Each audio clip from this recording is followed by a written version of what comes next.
నమస్తే, నేను జాకిర్ హుసేన్. అమరావతిని వ్యతిరేకించిన వైసీపీ నేతలు ఇప్పుడు వాళ్ళే ముందుకొచ్చి విరాళం ఇవ్వటం జరుగుతుంది. సో చాలా ఇంట్రెస్టింగ్ ఉంది కదా.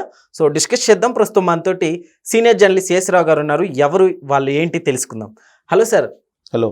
సార్, ఎవరు వాళ్ళు అసలుకి? అంటే ఒకప్పుడు వద్దని చెప్పిన వాళ్ళు ఇప్పుడు విరాళాలు ఇవ్వడానికి ముందుకు వస్తున్నారు. సో ఎవరంటే ఎవరని చెప్తారు? వైఎస్ఆర్ కాంగ్రెస్ పార్టీ వాళ్ళు అంత ఈజీగా అమరావతికి విరాళాలు ఇస్తున్నారని చెప్పి మీరు అనుకుంటున్నారు కదా, కానీ చాలా ట్విస్ట్ ఉంది దాంట్లో. ఆ ట్విస్ట్ని కనుక తెలియజేస్తే అసలు వీళ్ళు విరాళం ఇవ్వడానికా, లేదంటే అమరావతిని ఇరుకుని పెట్టడానికా, లేదంటే అమరావతిని వ్యంగ్యంగా ఉపయోగించుకోవడానికా వాళ్ళు ఆ మాట అందనేది కూడా స్పష్టత వస్తుంది.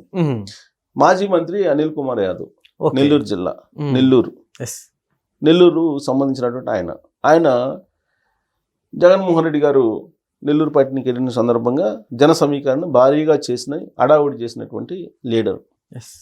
సరే, జగన్మోహన్ రెడ్డి గారు నెల్లూరు వెళ్ళటానికి 2 రోజుల ముందుగా వేమిరెడ్డి ప్రభాకర్ రెడ్డి గారు, తెలుగుదేశం పార్టీ ఎంపీ, ఆయన క్వాడ్జీ ఇండస్ట్రీని పెట్టడం నేను మానుకుంటున్నాను, నా మీద ఆరోపణలు వచ్చినాయి, ఈ ఆరోపణల్ని ఎదుర్కోవడం కన్నా నేను ఇండస్ట్రీ పెట్టకుండా ఉండటం బెటర్, నేను పెట్టను అని చెప్పేసి అన్నారు. సో ఇండస్ట్రీ పెట్టకపోతే ఎవరికి నష్టం? ఉద్యోగ అవకాశాలు రాకపోతే ప్రజలకు నష్టం. సో ఇండస్ట్రీ పెట్టనన్నారు ఆయన. కారణం ఏంటి? వైఎస్ఆర్ కాంగ్రెస్ పార్టీ వాళ్ళు ఆయన మీద ఆరోపణలు చేశారు. ఏం ఆరోపణలు చేశారు? క్వాడ్జీని దవ్వుకొని కోట్ల రూపాయలు సంపాదించుకుంటున్నాడు ఆయన, విదేశాలకు పంపించి అని చెప్పి. ఆయన ఏం చెప్తున్నారు? ఈ క్వాడ్జీ సంబంధించి చైనాకు పంపించిన మాట వాస్తవేను, కాకపోతే ఇండస్ట్రీ పెట్టడానికి అనువైన విధంగా దాని క్వాలిటీ ఉందా లేదా చెక్ చేయడానికి పంపించాను, అది కూడా వీళ్ళు రాజకీయంగా నన్ను ఇబ్బంది పెట్టేలాగా మాట్లాడుతున్నారు, నాకు అవసరం లేదు అసలు ఇదంతా, నేను ఇక నుంచి మానుకుంటున్నాను, ఇది ఇండస్ట్రీ పెట్టడం మానుకుంటున్నాను అని చెప్పి అనౌన్స్ చేసేసారు. అనౌన్స్ చేసిన తర్వాత ఇక వాద ప్రతివాదనలు జరుగుతాయిగా తెలుగుదేశం పార్టీ వాళ్ళకి, వైఎస్ఆర్ కాంగ్రెస్ పార్టీ వాళ్ళకి. అనిల్ కుమార్ యాదవ్ ఆయన మీద కొన్ని ఆరోపణలు తెలుగుదేశం పార్టీ వాళ్ళు చేశారు. ఏం చేశారు? జైల్లో ఉన్నారు ఎవరు?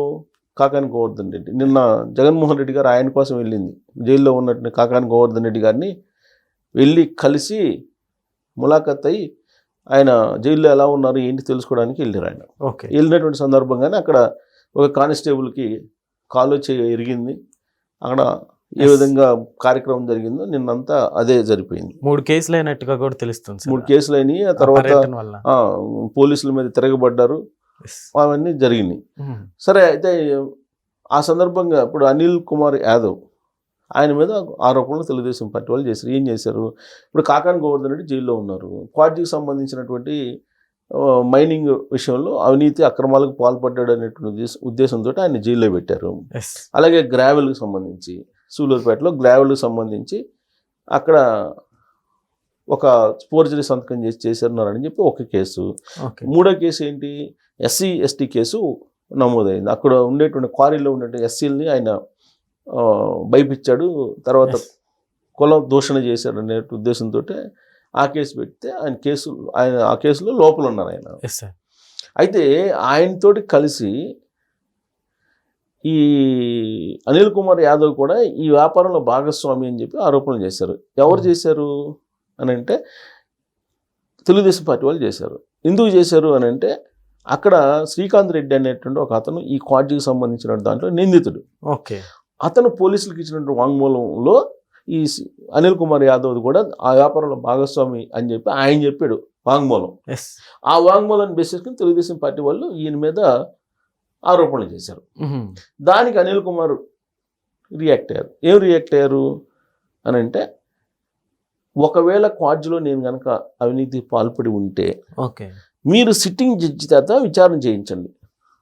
సిట్టింగ్ జడ్జి చేత విచారణ చేయించి ఒకవేళ నేను కనుక అవినీతికి పాల్పడి ఉన్నాను అని చెప్పి మీరు తెలిస్తే ఆ మొత్తాన్ని నేను అమరావతికి విరాళంగా ఇస్తాను, అమరావతి నిర్మాణం కోసం అని చెప్పి అన్నారు ఆయన.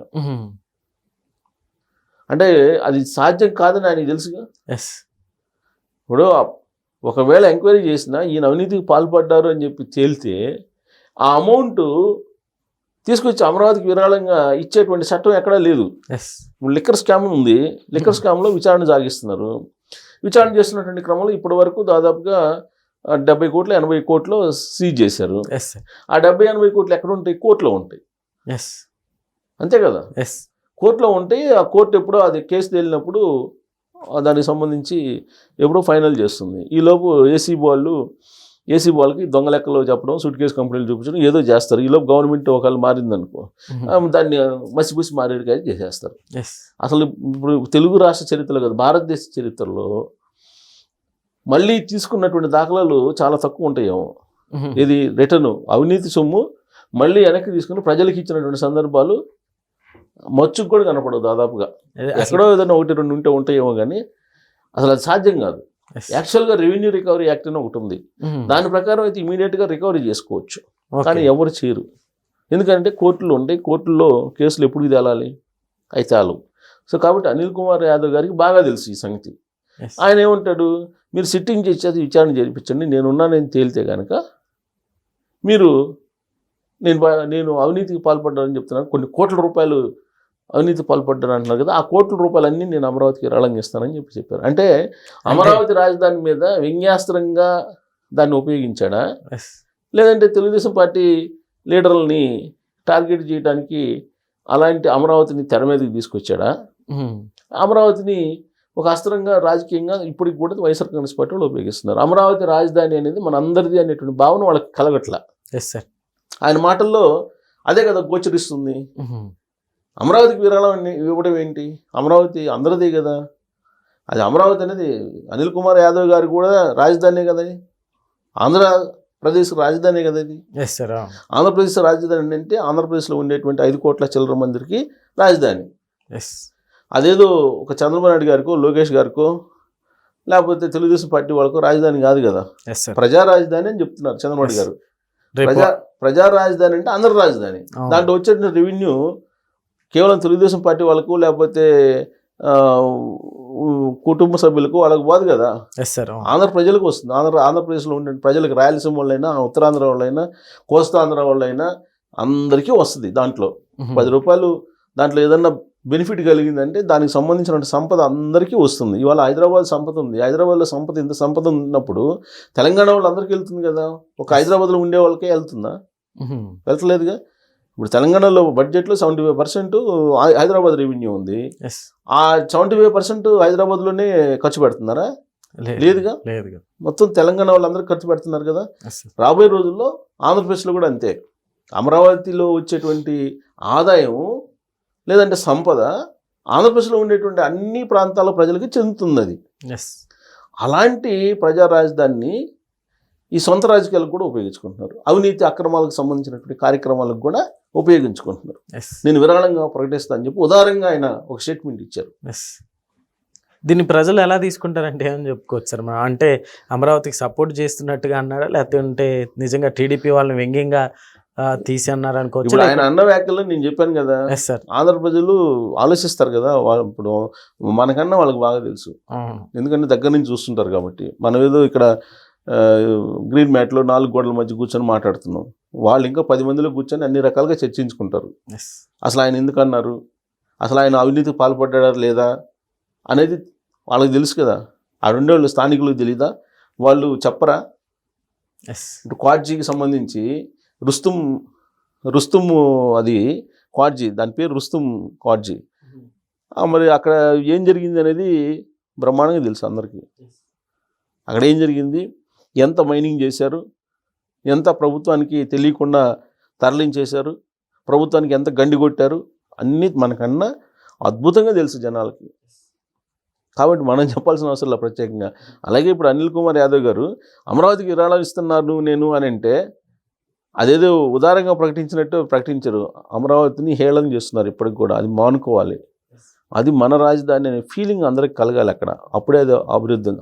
అది కలగనందువల్లనే హైదరాబాద్కి వచ్చి పెట్టుబడులు పెడుతున్నారు. అక్కడ అక్రమాలు, అవినీతి సొమ్ము అంతా ఇక్కడ వస్తుంది. అదే ఆ 11 కోట్లు ఇక్కడ బయటపడింది కదా, ఇంకా మరిన్ని డంపులు ఉన్నాయి అంటున్నారు, అవి బయటపడాలి. హైదరాబాద్లో అక్కడ సంపాదించి హైదరాబాద్లో వచ్చి పెట్టుబడి పెడుతున్నారు. గుండె మీద చేసుకొని వీళ్ళని చెప్పండి 190 మంది అక్కడ సంపాదించిన సంపద అంతా ఇక్కడికి వచ్చి హైదరాబాద్లో పెడుతున్నారు. ఆంధ్రప్రదేశ్ బాగుపడమంటే ఎక్కడ బాగుపడుతుంది, ఎలా బాగుపడుతుంది? నెల తిరిగేటప్పటికి ఉద్యోగస్తులు, రిటైర్ అయిన ఉద్యోగస్తులు పెన్షన్ తీసుకుని హైదరాబాద్లో ఉంటున్నారు. పెన్షన్ ఏమో ఆంధ్రప్రదేశ్లో తీసుకుంటారు. ఆంధ్రప్రదేశ్ ప్రభుత్వం దగ్గర ఆంధ్రప్రదేశ్ ప్రజల ఇచ్చిన పన్ను అదంతా ట్యాక్స్. ఇక్కడేమో వాళ్ళకి 70,000 నుంచి 1,00,000 రూపాయల దాకా ఉంది పెన్షన్. ఒక్కొక్కరు 40,000, 30,000, 50,000 అంటుంది. ఆ మొత్తం తీసుకొని ఇక్కడ ఉంటారు, ఇక్కడ కొనుగోలు చేస్తారు. ట్యాక్స్ ఏమో ఇక్కడ తెలంగాణకి వెళ్తుంది. ఆంధ్రప్రదేశ్ ప్రజలు కట్టిన ట్యాక్స్ డబ్బులు ఏమో జీతం కింద తీసుకుంటారు, పెన్షన్ కింద తీసుకుంటారు. మరి ఇంకెక్కడ బాగుపడుతుంది ఆంధ్రప్రదేశ్? రాజకీయ నాయకులు ఏమో అక్కడ సంపాదించిందంతా ఇక్కడ పెట్టి వందల ఎకరాలు కొంటున్నారు. కసిరెడ్డి ఏం చేశాడు? లిక్కర్ స్కామ్ డబ్బులన్నీ ఇక్కడ 100 ఎకరాలు కొన్నాడు హైదరాబాద్లో. మరి ఇంకా హైదరాబాద్లో ఇంత పెట్టుబడులు వాడు అక్కడి నుంచి తీసుకొచ్చి పెడుతుంటే వాళ్ళు అసలు ఇప్పట్లో ఆంధ్రప్రదేశ్ అసలు బాగుపడుతుందా? రెవెన్యూ తగ్గుతుందని చెప్పి జగన్మోహన్ రెడ్డి అంటున్నారు. మరి జగన్మోహన్ రెడ్డి గారు బెంగళూరులో ఉండొచ్చు అసలు? బెంగళూరులో వదిలిపెట్టి ఆంధ్రప్రదేశ్లో ఉండాలి కదా, ఆయన ఉంటే కదా మిగతా వాళ్ళు ఉండేది. మరి ఆయన ఏమంటాడు? ఆంధ్రప్రదేశ్ రెవెన్యూ తగ్గిపోయింది చంద్రబాబు నాయుడు కారణంగా అంటారు. చంద్రబాబు నాయుడు గారు కాదు, భగవంతుడు వచ్చి ఆంధ్రప్రదేశ్లో ముఖ్యమంత్రి అయినా ఇప్పట్లో రెవెన్యూ పెరగదు. ఓకే, దానికి కండిషన్స్ పెట్టకపోతే, అక్కడ జీతాలు తీసుకుంటున్నటువంటి వాళ్ళు అక్కడే ఉండాలని కండిషన్ పెట్టకపోతే హైదరాబాద్ని వదిలిపెట్టి ఎవరు వెళ్ళరండి. దానికి రకరకాల కారణాలు ఉన్నాయి. సో కాబట్టి అక్కడ సంపద అంతా హైదరాబాద్కి ఇవాళకి కూడా పెద్ద ఎత్తున తరలుతుంది. ఇప్పట్లో ఆంధ్రప్రదేశ్ బాగుపడే అవకాశం కనిపించట్లేదు. అనిల్ కుమార్ యాదవ్ గారు లాంటి వాళ్ళు హేళన చేస్తూనే ఉంటారు అమరావతిని, డైరెక్ట్గానో ఇండైరెక్ట్గానో. సో కాబట్టి ఇక అది మనం చెప్పుకోవడమే తప్పితే ఇంకంతే, ఆంధ్రప్రదేశ్ అలానే ఉంటుంది అంతే. Okay sir, thank you.